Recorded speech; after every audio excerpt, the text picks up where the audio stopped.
दस्तक दे दी है और नवंबर के आखिरी में ही कपकपी बढ़ रही है। ऐसे में जो लोग बेघर होते हैं, सरकार उनके लिए रैन बसेरों की व्यवस्था करती है और इन रैन बसेरों में ठंड के मौसम में बेघरों को कंबल दिए जाते हैं। इसके अलाव की व्यवस्था की जाती है। बड़ी संख्या में होने के कारण यहाँ पर साफ सफाई का ध्यान रखना बेहद जरूरी हो जाता है। लेकिन दौसा के रैन बसेरों से जब हमारे संवाददाता वहां पहुंचे तो यहाँ पर तस्वीर कुछ और ही नजर आई। बेड गंदे नजर आए, बेडशीट नहीं थी और मैट्रेस गंदे और मैले नजर आ रहे थे। हमारे संवाददाता देवेंद्र सिंह नरूका की खास रिपोर्ट।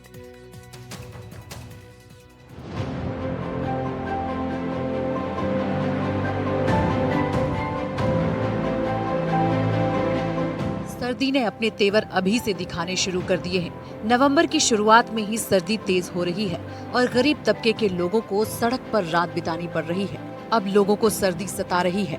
इसी को लेकर एनडीटीवी संवाददाता देवेंद्र सिंह नरूका पहुंचे हैं दौसा में बांदीकुई की नगर पालिका में रैन बसेरे में। वहां पर उन्होंने इसका रियलिटी चेक किया, जहां सिस्टम की पोल खुलती नजर आई। बांदीकुई नगरपालिका प्रशासन के दावों का दम निकलता दिखाई दिया। वैसे तो सरकार लोगों के रुकने के लिए रैन बसेरे में अच्छी व्यवस्था होने का दावा करते हैं, लेकिन बांदीकुई नगरपालिका परिसर में स्थित रैन बसेरे में लगाए बेड्स पर गद्दे तो मौजूद मिले, लेकिन वहां पर बेडशीट नहीं मिली। ये मैट्रेस गंदे और मैले कुचले दिखाई दिए। मौके से रैन बसेरे में केवल ठेकेदार कार्मिक मिले, जिन्होंने बताया कि बेडशीट पिछले 15 दिनों से है ही नहीं। देख सकते हैं कि पुरुष कक्ष है और इसको खोलकर देखेंगे कि इसके अंदर रैन बसेरे के अंदर लोग बाग रुके हुए भी हैं। क्या व्यवस्था है ये देख सकते हैं कि ये जो रैन बसेरे की जो हालत है वो देख सकते हैं, किसी प्रकार का कोई बेड शीट इस पर मौजूद नहीं है। साथ के अंदर ये भी दिखाना चाहेंगे कि किसी बेड पर जो बिस्तर है वो लगा हुआ नहीं है। और अगर इनकी खोलियों की अगर बात करें, जो कवर है वो भी एक बार सहयोग को बोलना चाहूँगा, एक बार दिखाना चाहेंगे कि किसी पर कवर है और किसी पर नहीं है। साथ के अंदर जो पिलो है उसकी भी आप हालत देख सकते हैं, कितनी साफ सफाई की व्यवस्था यहाँ पर नगर पालिका प्रशासन की ओर से की हुई है। साथ ही उन्होंने अन्य व्यवस्थाओं के बारे में स्पष्ट जवाब नहीं दिया। रैन बसेरे की महिला कक्ष में व्यवस्थाओं की हालत खस्ता मिली। अब स्थानीय प्रशासन के अफसर इस मामले को लेकर क्या कार्रवाई अमल में लाते हैं, ये तो आने वाला समय ही बताएगा। ऐसी व्यवस्था है यहाँ पे? अब जैसे सब देख लो, सही है। व्यवस्था तो हम समझे दो। अच्छा, किस तरह की खाने वाने की व्यवस्था आपकी? यहाँ मैं बाहर से खा के आता हूँ। बाहर से खा के आते हो? क्या पानी की व्यवस्था है या पीने की? हाँ, पानी की बात है ना, कैंपर वगैरह रखे हुए हैं। कैमरे रखते हैं? कैसे यहाँ जो ये इस पर चद्दर वगैरह कुछ नहीं है? अब ये तो है, जो तो है सब। मेरे को पहली बार 3-4 दिन हुए आए हुए। क्या काम करते हैं आप? मैं कारीगरी का काम करता हूँ। कारीगरी काम करते हैं, मानपुर से हैं। क्या यहाँ व्यवस्था कर रखी है? सर अभी चादरें वगैरह धुलने गई हुई है। अभी तो 1-2 दिन में कल वल पे आ जाएगी। कितने लोग संभालते हैं इसको, रैन बसेरे को? सर गार्ड तो 3 है, जो तीनों संभाल देते हैं। इंचार्ज कहाँ है?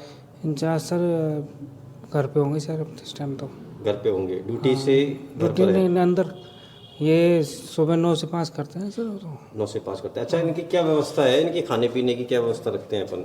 खाने पीने की तो कोई व्यवस्था नहीं है इनकी, तो वो ये अपने इंदर रसोई में खा लेते हैं। सोने की व्यवस्था है। रैन बसेरे की व्यवस्था खुद सरकार करती है उन लोगों के लिए जो बेघर होते हैं।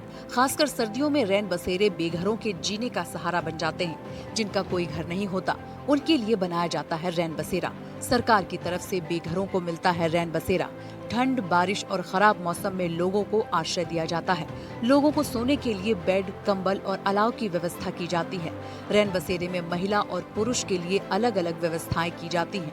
रैन बसेरे में स्वच्छता और साफ सफाई का खास ध्यान रखा जाता है।